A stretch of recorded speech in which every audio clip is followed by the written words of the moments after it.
General Motors just laid off 600 IT workers. And they're hiring AI-skilled people to replace them. This is the most concrete example yet of what the AI job transition actually looks like. More than 10% of GM's IT department gone. The company confirmed it conducted the layoffs, but framed it as transformation, not cuts.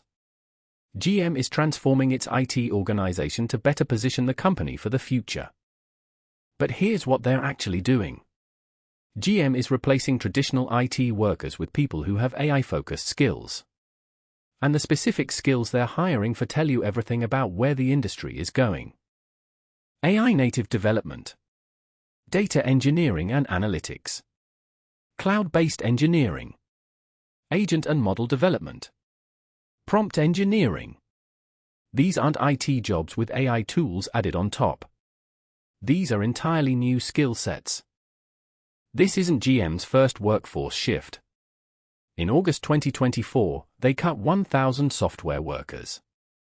And they brought in new AI-focused leadership, including Behrad Togi from Apple as AI lead, and Rashid Haque from Cruise as VP of Autonomous Vehicles.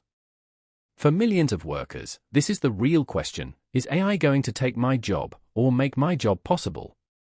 The answer from GM is becoming clear. If you're in IT and you can't work with AI, your job is at risk. But for the AI-skilled worker, this is a massive opportunity.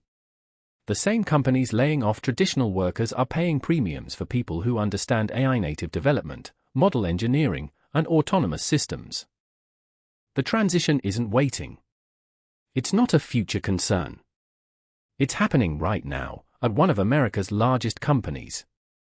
If you're in tech, this is your notice.